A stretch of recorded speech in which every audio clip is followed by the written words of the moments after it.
उत्तर प्रदेश में विधानसभा चुनाव की तारीखों के ऐलान के बाद सभी दल उम्मीदवारों के नामों पर लगातार माथापच्ची कर रहे हैं। बीजेपी की तरफ से 2 लिस्ट जारी कर दी गई हैं। अब अगले चरण के लिए प्रत्याशियों के नामों पर पिछले 2 दिन से महामंथन शुरू हो चुका है। अब तीसरे दिन दिल्ली में टिकटों के बंटवारे को लेकर दिल्ली में बीजेपी संसदीय बोर्ड की बैठक होगी।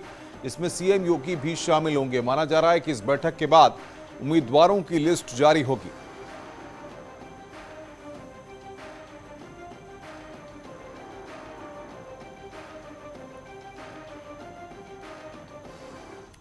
और अब हम आपको बीजेपी के महामंथन से जुड़ी 3 तस्वीरें दिखाते हैं। कल दिल्ली में यूपी बीजेपी के चुनाव प्रभारी धर्मेंद्र प्रधान के घर बैठक हुई, जिसमें निषाद पार्टी और अपना दल अध्यक्ष शामिल हुए। इस बैठक में डिप्टी सीएम केशव प्रसाद मौर्य, स्वतंत्र देव सिंह और सुनील बंसल भी मौजूद रहे, जिसमें सीटों के बंटवारे पर मंथन हुआ है। बाद में बीजेपी की कोर ग्रुप की बैठक हुई और टिकट बंटवारे पर गहन चर्चा हुई। आज संसदीय बोर्ड की बैठक के बाद उम्मीदवारों की लिस्ट जारी की जा सकती है।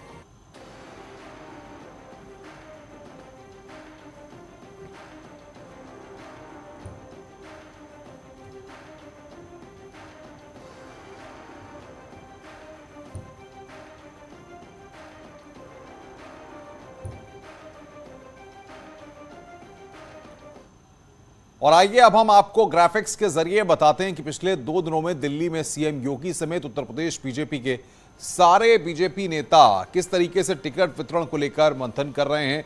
यहां पर मंथन हो रहा है। 3 दिन से दिल्ली में लगातार बैठकें हो रही हैं, जिसमें तमाम भारतीय जनता पार्टी के दिग्गज मौजूद हैं। सीएम योगी समेत सारे नेता मौजूद हैं। सुनील बंसल मौजूद हैं और संभावित उम्मीदवारों के फीडबैक पर यहां पर चर्चा की जा रही है। लखनऊ में जिस तरीके से मंथन हुआ, उसके बाद अब दिल्ली में मंथन हो रहा है। अमित शाह और जेपी नड्डा भी इसमें शामिल रहे टिकट वितरण को लेकर। अब यहां पर फाइनल मोहर लगेगी और उसके बाद माना जा रहा है कि तीसरे, चौथे और 5वें चरण के लिए जो उम्मीदवार हैं उनके नाम सामने आ सकते हैं। तो बीजेपी संसदीय बोर्ड की बैठक में आज उन नामों पर फाइनल फैसला होने वाला है, जिन पर लगातार शुरुआत से मंथन चल रहा था। लगातार ऐसे संभावित उम्मीदवारों के फीडबैक पर चर्चा की जाएगी और यहां पर अमित शाह और जेपी नड्डा आज इस बैठक में मौजूद रहेंगे। कल भी हमने देखा कि कई घंटों तक ये मंथन हुआ है। अब ऐसे में आज एक बार फिर यहां पर लगातार ये मंथन होगा और उसके जरिए भारतीय जनता पार्टी ये फाइनल करेगी कि आखिर किस किस को टिकट देने हैं। इससे पहले 18 जनवरी को सहयोगी दलों के साथ बैठक हुई और विनीत बातचीत करने के लिए हमारे साथ सीधे जुड़ रहे हैं। विनीत, कल भी मंथन हुआ, लगातार मंथन चल रहा है, आज संसदीय बोर्ड की बैठक है। कितने बजे बैठक होगी और क्या अपडेट मिल पा रहा है? आज की लिस्ट सामने आ सकती है?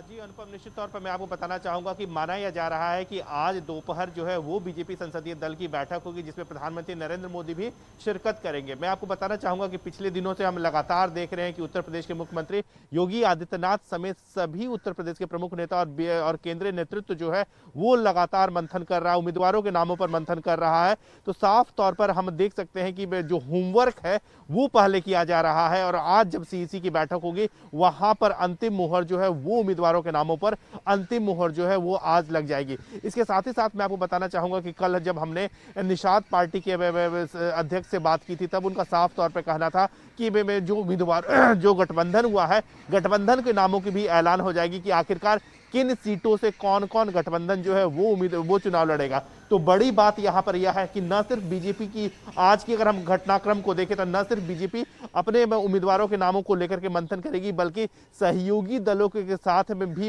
इस बात पर चर्चा जो हुई है उसकी भी घोषणा आज हो सकती है कि आखिरकार कौन पार्टी जो है वो कहां से चुनाव लड़ेगी।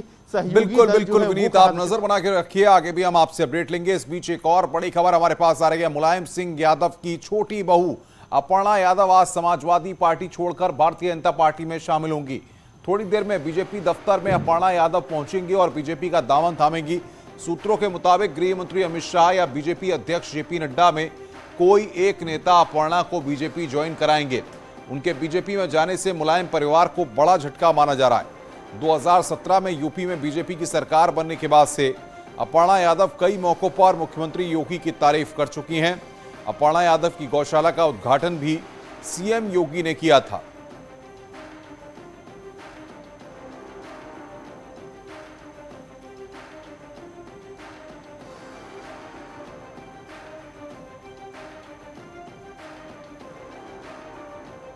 तो समाजवादी परिवार में यहां पर टूट कई मौकों पर अपर्णा यादव भारतीय जनता पार्टी की तारीफ कर चुकी हैं और उत्तर प्रदेश की सियासत की आज की ये सबसे बड़ी खबर, अपर्णा यादव भारतीय जनता पार्टी में शामिल होंगी।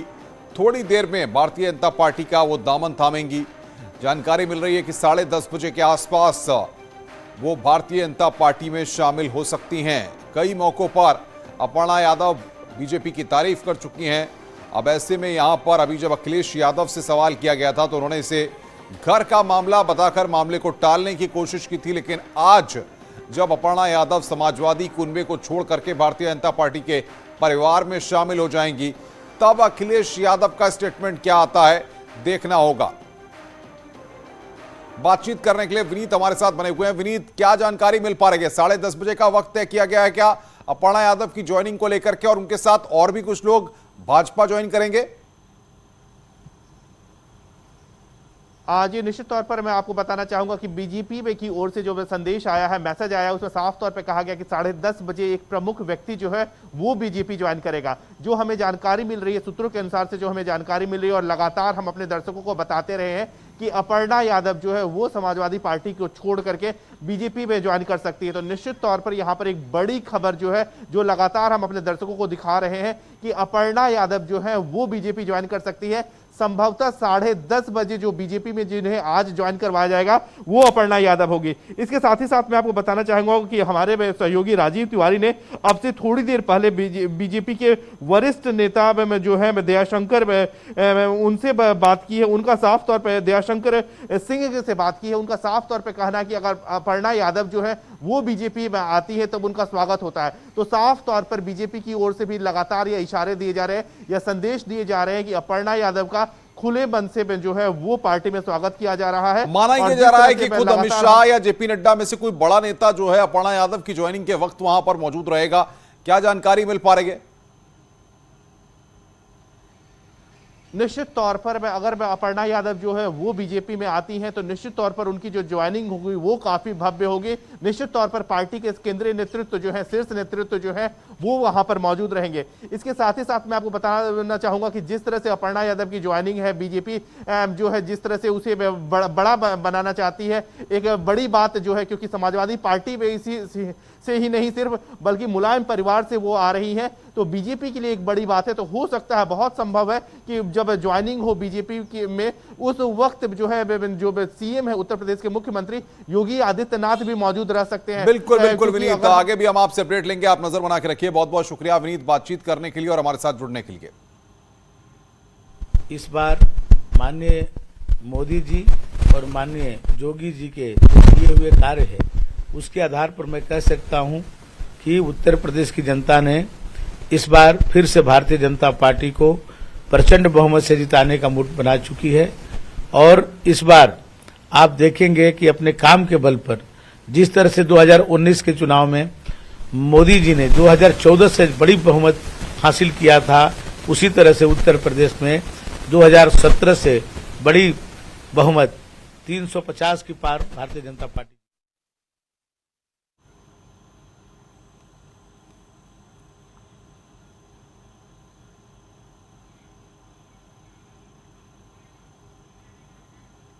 और बड़ी खबर इस वक्त हमारे पास आ रही है। इस वक्त की बड़ी खबर, अखिलेश यादव चुनाव लड़ेंगे, ये बड़ी जानकारी आ रही है। पहली बार लड़ेंगे विधानसभा चुनाव, अखिलेश यादव चुनाव लड़ेंगे, ये जानकारी इस वक्त आ रही है। बड़ी खबर अखिलेश यादव के बारे में ये जानकारी आ रही है कि वो चुनाव लड़ेंगे, ये जानकारी यहां पर सामने आ रही है। अब किस सीट से चुनाव लड़ेंगे यहां पर देखना होगा, लेकिन बहरहाल इस वक्त ये बड़ी खबर अखिलेश यादव के बारे में सामने आ रही है कि अखिलेश यादव जो है वो विधानसभा का चुनाव लड़ेंगे। ये जानकारी, क्योंकि लगातार इस तरह की जानकारियां आ रही थी और अनूप गुप्ता बातचीत करने के लिए हमारे साथ जुड़ रहे हैं। अनूप, किसके हवाले से खबर मिली है कि अखिलेश यादव जो है विधानसभा का चुनाव लड़ेंगे? देखिए, आपको बता दूं कि न्यूज 18 पर ये एक्सक्लूसिव खबर हम दे रहे हैं कि अखिलेश यादव विधानसभा चुनाव लड़ेंगे। ये सूत्रों के मुताबिक पुख्ता खबर है और जिस तरीके से लगातार ये कयास लगाए जा रहे थे और इतिहास अगर आप देखें तो उत्तर प्रदेश में विधान परिषद से हमने देखा है कि मुख्यमंत्री लगातार बनते रहे हैं, लेकिन जिस तरीके से एक लंबी रेखा खींची है, योगी आदित्यनाथ खुद विधानसभा चुनाव लड़ रहे हैं और उसके बाद ये नेटवर्क 18 के पास ये एक्सक्लूसिव जानकारी मिली है कि अखिलेश यादव भी फ्रंट से लीड करने के लिए पार्टी को वो भी विधानसभा चुनाव जो है वो लड़ने जा रहे हैं, यानी कि इस बार का चुनाव जो है तो क्या माना जाए अनूप, ये कौन सी विधानसभा सीट हो सकती है, किस जिले की विधानसभा सीट हो सकती है? क्योंकि समाजवादी कुनबे के जो जिले हैं या समाजवादी पार्टी के जो गढ़ वाले जिले हैं, क्या वहां से ही दावेदारी करेंगे? नहीं, बिल्कुल। देखिए, जो समाजवादी पार्टी का जो गढ़ है वहीं से करेंगे, क्योंकि अखिलेश यादव किसी भी तरीके से रिस्क नहीं लेंगे, क्योंकि अगर चुनाव में किसी तरीके से अगर हार का सामना करना पड़ेगा तो फिर उन्हें समाजवादी पार्टी को नुकसान हो सकता है। लेकिन फिर भी अब इंतजार करना होगा कि किस सीट से वो चुनाव लड़ते हैं। लेकिन कुल मिला के कह सकते हैं कि उत्तर प्रदेश चुनाव में ये दिलचस्प मोड़ है कि जिस तरीके से खुद से फ्रंट से लीड करेंगे अखिलेश यादव और चुनाव खुद से लड़ेंगे, क्योंकि एक लकीर उत्तर प्रदेश के मुख्यमंत्री योगी आदित्यनाथ ने खींची है और उसके बाद समाजवादी पार्टी क्या माना जाए, इटावा, आजमगढ़, फिरोजाबाद, मैनपुरी, ये तमाम ऐसे जिले हैं जो कहीं ना कहीं समाजवादी पार्टी के गढ़ माने जाते हैं, तो ऐसे में इनमें से किसी एक विधानसभा में जा सकते हैं? देखिए, अभी इस तरह से कयास लगाना ठीक नहीं होगा, लेकिन जरूर अखिलेश यादव चाहेंगे कि कोई सेफ सीट से चुनाव लड़े और एक मैसेज देने की कोशिश करे कि समाजवादी जो कार्यकर्ता हैं और जो समाजवादी के जो नेता हैं कि वो फ्रंट से लीड कर रहे हैं और एक एग्जाम्पल सेट करने की कोशिश कर रहे हैं। सीटों को लेकर थोड़ा इंतजार करना होगा, जैसे ही इसकी पुख्ता जानकारी नेटवर्क 18 के पास लगती है जरूर हम उसको भी शेयर करेंगे। लेकिन अभी की सबसे बड़ी खबर यही है कि यूपी चुनाव में अखिलेश यादव खुद विधानसभा चुनाव लड़ेंगे। जी बिल्कुल बिल्कुल अनूप, आप नजर बना के रखिए, आगे भी हम आपसे अपडेट लेंगे। इस वक्त की ब्रेकिंग न्यूज हम आपको बता रहे हैं, अखिलेश यादव चुनाव लड़ेंगे। अनूप हमारे साथ बातचीत करने के लिए बने हुए हैं लगातार। अखिलेश यादव से कई बार सवाल किया गया था प्रेस कॉन्फ्रेंस में तमाम मौकों पर कि अखिलेश यादव क्या चुनाव लड़ेंगे। अनूप बातचीत करने के लिए बने हुए हैं हमारे साथ। अनूप, कई मौकों पर जब अखिलेश यादव से सवाल किया जाता है, जब पूछा जाता है, तो उन्होंने कहा कि पार्टी फैसला करेगी, सही वक्त पर आपको बता दिया जाएगा। बिल्कुल, देखिए, अगर उत्तर प्रदेश के इतिहास पे अगर नजर डालें तो आम तौर पर विधान परिषद से ही वहां के मुख्यमंत्री आते हैं, लेकिन जिस तरीके से एक उदाहरण सेट किया है योगी आदित्यनाथ ने, उसके बाद दूसरी पार्टियां भी देखिए उसी तरह को फॉलो करने की कोशिश में लगी हुई है। और अगर कोई पार्टी का मुखिया अगर चुनाव लड़ता है तो कहीं ना कहीं उसका जो मैसेज है वो कार्यकर्ताओं में जाता है, उसका मैसेज उनके नेताओं में जाता है जो कैंडिडेट खड़े होते हैं, यानी कि बॉडी लैंग्वेज कहीं ना कहीं दूसरी हो जाती है। और यही वजह है कि इस बार का चुनाव बहुत अलग दिखेगा, क्योंकि अगर दो दावेदार, एक तरफ समाजवादी पार्टी के मुखिया, दूसरी तरफ उत्तर प्रदेश के मुख्यमंत्री, दोनों अगर चुनावी मैदान में होंगे तो मुकाबला आप समझ सकते हैं कि कितना दिलचस्प होगा। यानी कि एक तरफ जहां बीजेपी पूरी जोर आजमाइश कर रही है, वहीं समाजवादी पार्टी भी पूरी तरह से जो है वो मैदान में। अनूप, लेकिन क्या आपको ऐसा लगता है कि अखिलेश यादव समाजवादी पार्टी ने ये जो अपनी स्ट्रेटेजी बनाई है, शायद ये स्ट्रेटेजी आज से 15-20 दिन पहले नहीं थी, क्योंकि तब ये था कि अखिलेश यादव विजय रथ लेकर के समूचे उत्तर प्रदेश में निकलेंगे, लेकिन जिस तरीके से इलेक्शन कमीशन की जो गाइडलाइंस हैं और जो प्रोटोकॉल बनाया गया है, उसके बाद वर्चुअली तरीके से चीजों से जुड़ना है, इसके लिए अखिलेश यादव का मैदान में उतरना आसान रहेगा और संवाद करना भी आसान रहेगा। देखिए, आमतौर पर ये देखा गया है कि जो मुख्यमंत्री पद के उम्मीदवार होते हैं उनके बारे में ये कहा जाता है कि वो स्टार कैंपेनर हैं और वो राज्य को लीड करते हैं कैंपेन करके, यात्राओं में शिरकत करके। लेकिन ये पहली मर्तबा, चूंकि जो लगातार हम जिक्र कर रहे हैं कि पहली मर्तबा जिस तरह से योगी आदित्यनाथ मैदान पे उतरे हैं, तो एक अलग सा मैसेज कार्यकर्ताओं में जाता है। और यही वजह है कि समाजवादी पार्टी को भी अपनी रणनीति बदलने का ये एक तरह से बदलने का फैसला समाजवादी पार्टी ने किया है। और अखिलेश यादव का चुनाव लड़ना अपने आप में बड़ी बात बताता है कि वो इस चुनाव को किसी भी तरीके से लाइटली नहीं ले रहे हैं और पूरी तरह से डटकर वो मुकाबला करना चाहते हैं। और देखिए, मुलायम सिंह यादव भी चुनाव लड़ चुके हैं विधानसभा का, और वो जीतकर आते रहे हैं। तो एक कह सकते हैं कि वो चाहते हैं कि जनता का भी इस तरह से एक समर्थन जो है वो मिले। ये ना लगे कि एक तरफ जहां मुख्यमंत्री योगी आदित्यनाथ मैदान में, वहीं दूसरे दरवाजा से समाजवादी पार्टी के बड़े नेता जो है वो विधान परिषद या विधान परिषद जा रहे हैं। तो ये तमाम चीजों का ध्यान में रखते हुए रणनीति में बदलाव समाजवादी पार्टी ने किया है, और कह सकते हैं कि इसका असर देखना होगा कि किस तरीके से उनके कार्यकर्ताओं और नेताओं पे पड़ता है। जी अनूप, बने रहिए आप हमारे साथ। इस वक्त की सबसे अहम और बड़ी खबर को अब आपको बता दें कि इस वक्त यूपी 9 बजे में सबसे अहम और बड़ी खबर हम ब्रेक करने जा रहे हैं। इस वक्त की बड़ी खबर यह है कि अखिलेश यादव यहां पर विधानसभा का चुनाव लड़ेंगे उत्तर प्रदेश में। न्यूज 18 को यह एक्सक्लूसिव जानकारी यहां पर मिली है। विधान परिषद के सदस्य रह चुके हैं। न्यूज 18 की एक्सक्लूसिव खबर यहां पर यह है कि अखिलेश यादव विधानसभा का चुनाव लड़ेंगे। अब सवाल सबसे बड़ा यह होता है कि अखिलेश यादव कौन सी ऐसी सीट को चुनते हैं। क्या विधानसभा चुनाव समाजवादी पार्टी के जो गढ़ वाले इलाके हैं उन सीटों से विधानसभा का चुनाव अखिलेश यादव लड़ेंगे, या फिर किसी मुस्लिम बाहुल्य सीट या फिर जो समीकरणों पर फिट बैठती है वहां से अखिलेश यादव जो है चुनाव लड़ सकते हैं। अनूप गुप्ता हमारे साथ बने हुए हैं। अनूप, क्योंकि अखिलेश यादव को जाहिर तौर पर समूचे उत्तर प्रदेश में समाजवादी पार्टी के प्रचार की कमान संभालनी है, तमाम बैठकें करनी है, वर्चुअल तरीके से संवाद भी करना है, तो वो कहीं ना कहीं सेफ जोन में जाना ज्यादा महसूस करेंगे बनस्पत किसी कॉम्पिटिटिव फाइट की तरह। देखिए, एक बात समझना होगा कि अगर समाजवादी पार्टी ने और खुद अखिलेश यादव ने ये फैसला लिया है कि वो चुनावी मैदान पर उतरेंगे और फ्रंट से पार्टी को लीड करेंगे, तो जाहिर सी बात है कि वो हर खतरे को मोड़ने की कोशिश करेंगे, और जाहिर सी बात है कि वो ऐसे सीट से उतरना चाहेंगे जिस सीट का असर जो है वो अगल बगल के कम से कम 10-20 सीटों पर सीधा असर दिखे उस विधानसभा क्षेत्र को छोड़ करके।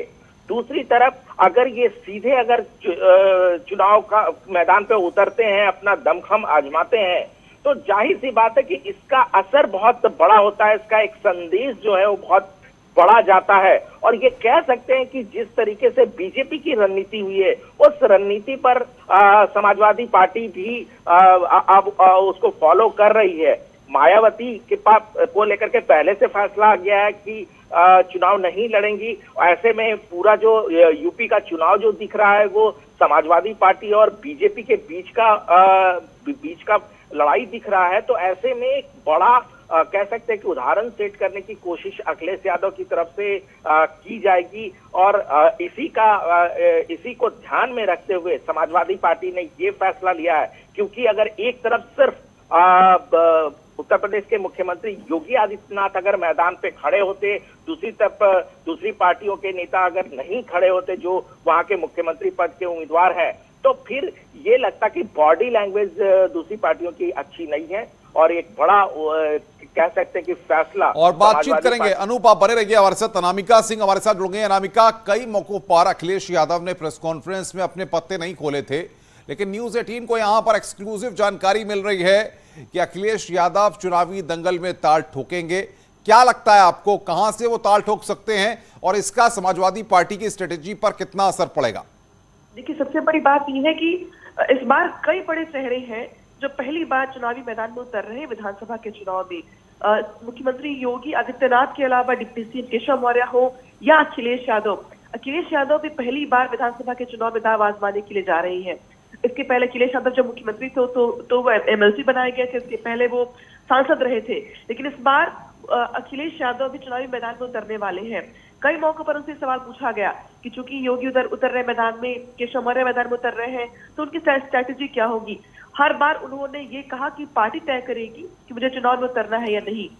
लेकिन अब जो बड़ी खबर आ रही है, पार्टी ने मन बना लिया और खुद अखिलेश यादव ने मन बना लिया है कि वो चुनावी मैदान में उतरेंगे, जिससे बड़ा संदेश जाएगा पार्टी के कार्यकर्ताओं में भी। सबसे बड़ी बात ये होती है कि बहुत हद तक अखिलेश यादव की जो सीट होगी वो कई मायनों में महत्वपूर्ण हो जाती है, क्योंकि उस सीट से बड़ा संदेश जाएगा पूरे पार्टी के कार्यकर्ताओं को, और अखिलेश यादव भी इसके जरिए बड़ा संदेश देने की कोशिश करेंगे अपने पार्टी के तमाम विधायकों और प्रत्याशियों को। तो देखने वाली बात ये होगी कि क्या अखिलेश यादव समाजवादी पार्टी के गढ़ वाले जिले, जिसमें इटावा, मैनपुरी, सैफई और रिया, कन्नौज, फिरोजाबाद जैसे जिले आते हैं, या फिर वो इससे ज्यादा आगे बढ़कर एक बड़ी लकीर खींचने की कोशिश करते हैं किसी अन्य जगह से चुनाव लड़कर। लेकिन इस वक्त की बड़ी खबर आ रही है यही कि अखिलेश यादव भी बिल्कुल अनामिका, आप बने रहिए हमारे साथ। इस वक्त की बड़ी खबर तमाम दर्शकों को बता दें कि अखिलेश यादव विधानसभा का चुनाव लड़ेंगे। न्यूज 18 को यहां पर ये एक्सक्लूसिव जानकारी यहां पर मिली है। तो सबसे अहम और बड़ी खबर, सीएम योगी के बाद अखिलेश यादव भी यहां पर विधानसभा का चुनाव लड़ेंगे। गोरखपुर सदर से सीएम योगी आदित्यनाथ को भारतीय जनता पार्टी ने अपना प्रत्याशी बनाया है। ऐसे में अखिलेश यादव के बारे में बड़ी खबर आ रही है, ब्रेकिंग न्यूज आ रही है, एक्सक्लूसिव खबर है यहां पर न्यूज 18 के पास कि अखिलेश यादव भी अपने गढ़ से, माना यह जा रहा है कि समाजवादी पार्टी के जो गढ़ वाले इलाके हैं वहां की किसी विधानसभा सीट से अखिलेश यादव विधानसभा चुनाव लड़ सकते हैं। तो यहां पर समीकरण अब किस तरीके से बनेंगे? अनामिका, क्या आपको ऐसा लगता है कि अखिलेश यादव जो समाजवादी का पार्टी के गढ़ हैं, चाहे आजमगढ़ की बात करें, इटावा की बात करें, मैनपुरी की बात करें, फिरोजाबाद की बात करें, इन तमाम जिलों में से किसी एक जिले को चुन सकते हैं, किसी एक सीट को चुन सकते हैं, या फिर और किसी जगह से चुनाव लड़के एक मैसेज दे सकते हैं? देखिए, आजमगढ़ से सांसद रहे अखिलेश यादव। इसके अलावा जो जिले हैं समाजवादी पार्टी के गढ़ वाले, जहां पे समाजवादी पार्टी का प्रदर्शन लंबे समय तक बहुत अच्छा रहा है, तो वो भी सेफ सीटें मानी जा रही है अखिलेश यादव के लिए, जहां पे उनके लिए बहुत संघर्ष उनको नहीं करना पड़ेगा जीतने के लिए। लेकिन हाँ, ये बड़ी बात है कि अखिलेश यादव खुद कौन सी सीट को चुनते हैं अपने विधानसभा को चुनने के लिए या फिर वहां से मैदान में उतरने के लिए, ये बड़ी बात होगी। हालांकि उनके पास बहुत सारे अभी ऑप्शंस दिखाई दे रही है। पार्टी अभी इस बात को लेकर मंथन कर रही है कि ऐसी सीट कौन सी होगी जहां से चुनाव लड़ने पर अखिलेश यादव बाकी अन्य सीटों पर भी असर डाल सके, इसका असर अन्य सीटों पर भी पड़े, जिसका फायदा बाकी प्रत्याशियों को मिल सके। तो बहुत सारा मंथन अभी इसको लेकर चल रहा है। अनामिका, तमाम तरह की चर्चाएं, अब जब से खबर आई है लगातार ये चर्चाएं भी घूम रही हैं कि अखिलेश यादव के सपने में भगवान कृष्ण आते हैं, योगी आदित्यनाथ मथुरा से चुनाव नहीं लड़े, क्या अखिलेश यादव मथुरा से चुनाव लड़ सकते हैं? ऐसी चौंकाने वाली खबर भी सामने आ सकती है, लगता है आपको? देखिए, चौंकाने वाली खबर आ सकती है क्योंकि अखिलेश यादव खुद को यदुवंशी कहते हैं और कहते हैं कि कृष्ण तो उनके ही है। और वैसे भी अखिलेश यादव बार बार ये भी कह रहे हैं कि श्री कृष्ण उनके भी सपने में आ रहे हैं, तो कोई हैरानी की बात नहीं है कि अखिलेश यादव बड़ा संदेश देने के लिए सियासत में ये कह रहे हैं कि वो मथुरा से चुनाव लड़ रहे हैं। और चूंकि मुख्यमंत्री योगी आदित्यनाथ का अब तक जो पूरा स्ट्रैटेजी है वो साफ हो चुका है कि वो गोरखपुर सदर सीट से चुनाव लड़ रहे हैं, मथुरा फिलहाल वो नहीं जा रहे हैं। तो कोई हैरानी की बात नहीं है बहुत ज्यादा कि अखिलेश यादव ये बड़ा ऐलान कर दे कि मथुरा से चुनाव लड़ेंगे। हालांकि अब तक मथुरा में परफॉर्मेंस समाजवादी पार्टी का कोई बहुत अच्छा नहीं रहा है, बीजेपी को वहां पे अच्छा समर्थन मिलता रहा है या अच्छा परफॉर्मेंस रहा है, लेकिन सियासत में कौन सा उठ किस करवट बैठे कहना मुश्किल होता है। और 2022 विधानसभा चुनाव को लेकर हम ये भी देख रहे हैं कि बड़े बड़े नेता उस लकीर से आगे बढ़ते हुए एक बड़ी लकीर खींचने की कोशिश कर रहे हैं। तो क्या अखिलेश यादव इस स्ट्रेटेजी को अपनाएगी? क्या अखिलेश यादव अपने गढ़ वाले जिलों, अपने कंफर्ट जोन को छोड़कर मथुरा से जाकर चुनाव लड़ने की कोशिश करके बड़ा संदेश देने का प्रयास करेंगे? ये अपने आप बहुत दिलचस्प हो जाता है। फिलहाल इतना भी साफ नहीं हो पाया कि सीट वो कौन सी होगी, लेकिन हाँ, इतना जरूर है कि नहीं, लेकिन अनामिका, हम देख चुके हैं कि आरएलडी का स्ट्रॉन्ग होल्ड रहा है मथुरा में, जयंत चौधरी वहां से प्रतिनिधित्व भी कर चुके हैं। तो ऐसे में कुछ सपोर्ट जो है आरएलडी की समाजवादी पार्टी को मिल सकती है, ऐसे में मथुरा पर फोकस किया जा सकता है, आपको ऐसा लगता है? क्योंकि जयंत चौधरी साथ में है, समाजवादी पार्टी और जयंत चौधरी की पार्टी आरएलडी का, दोनों का अलायंस है इस चुनाव में। देखिए, अलायंस तो है, वेस्ट यूपी में बहुत सारे जिलों में समाजवादी पार्टी आरएलडी के साथ आगे बढ़ रही है। और ये भी ठीक कहा आपने कि मथुरा और मथुरा के आसपास के जिलों में आरएलडी का प्रभाव है। लेकिन ये तय कर पाना कि अखिलेश यादव मथुरा से चुनाव लड़ेंगे, इसके लिए आरएलडी, अब मुझे लगता है कि वो अपनी जीत को सुनिश्चित करने के लिए किसी गठबंधन वाली पार्टी का सहारा लेंगे अखिलेश यादव। ये रिस्क मुझे थोड़ा कम लगता है अखिलेश यादव को लेकर के। इतना जरूर है कि मथुरा हो, चाहे उसके आसपास के धर्म वाले मुद्दे जहां पर उठते हो, और जहां पे केशव मौर्य खुद ही ऐलान कर देते हो कि अयोध्या और काशी तो झांकी है, मथुरा भी बाकी है, तो इसको लेकर के अखिलेश यादव बहुत सोच समझ कर अपने पैर रखेंगे, क्योंकि जहां पर भी अगर उनकी सीट लड़खड़ाती है वहां पर आप ऐसा समझ लीजिए। बिल्कुल अनामिका, बने रहिए हमारे साथ। अनूप गुप्ता, आप भी बने रहिए। इस वक्त आज की सियासत की दो बड़ी खबरें आपको फिलहाल हम बता रहे हैं। आज की दो बड़ी सियासी खबरें क्या हैं? अखिलेश यादव विधानसभा चुनाव लड़ेंगे, इस वक्त की सबसे अहम और बड़ी सियासी खबर यहां पर यह है। पहली तस्वीर आप देख रहे हैं अखिलेश यादव की, और दूसरी बड़ी सियासी खबर है अपर्णा यादव आज भारतीय जनता पार्टी में शामिल हो रही हैं। 10:30 बजे माना जा रहा है कि अपर्णा यादव भाजपा परिवार में शामिल हो रही हैं। तो आज की दो बड़ी सियासी खबरें, सियासत की बड़ी खबरें, अखिलेश यादव अब विधानसभा का चुनाव लड़ेंगे, कहां से लड़ेंगे ये अब तक साफ नहीं है। और अपर्णा यादव समाजवादी परिवार को छोड़ करके समाजवादी पार्टी को छोड़ करके आज भारतीय जनता पार्टी में आ रही हैं। 10:30 बजे उनकी पार्टी में एंट्री होने वाली है, बीजेपी में एंट्री होने वाली है। अनामिका हमारे साथ है। अनामिका, एक तरफ अखिलेश यादव खुद चुनाव लड़के संदेश देंगे, लेकिन अपने परिवार के लोगों को एकजुट नहीं रख पा रहे हैं, बिखराव हो रहा है। अपर्णा यादव बीजेपी ज्वाइन कर रही हैं। देखिए, एक के बाद एक जिस तरीके से समाजवादी पार्टी में बीजेपी के नेताओं ने शामिल खुद को किया, जैसा प्रसाद मौर्य की बात करें हम, या 1.5 दर्जन से ज्यादा विधायक अब तक ऐसे हो चुके हैं जो बीजेपी को छोड़कर समाजवादी पार्टी में गए। ये अपने आप में बीजेपी के लिए बड़ा झटका था, लेकिन ऐसा लगता है देखकर कि समाजवादी पार्टी ने एक बड़ी सेंधमारी के बाद बीजेपी ने एक समाजवादी पार्टी परिवार में बड़ी सेंधमारी कर ली है। और अपर्णा यादव के तौर पर ये सेंधमारी का जो बड़ी तस्वीर होगी वह दिल्ली से दिखाई देगी आपको। हालांकि अपर्णा यादव समाजवादी पार्टी का इकलौता ऐसा चेहरा है जो मौके मौके पर प्रधानमंत्री मोदी की तारीफ कर चुकी है। मुख्यमंत्री योगी आदित्यनाथ से उनके संबंध बहुत बेहतर रहे हैं। मुख्यमंत्री योगी आदित्यनाथ जब मुख्यमंत्री बने थे उसके बाद वो अपर्णा यादव की गौशाला तक में गए थे जो लखनऊ में स्थापित है, और वहां पे गौशाला में जाकर के अपर्णा यादव के एसडीओ की उन्होंने बहुत तारीफ भी की थी कि अपर्णा यादव का एसडीओ गौशाला के तौर पर बहुत अच्छा काम कर रहा है। अपर्णा यादव से जब भी सवाल पूछा जाता रहा है कि वो हमेशा मुख्यमंत्री योगी आदित्यनाथ की तारीफ करती। बिल्कुल बिल्कुल अनामिका, बने रहिए हमारे साथ।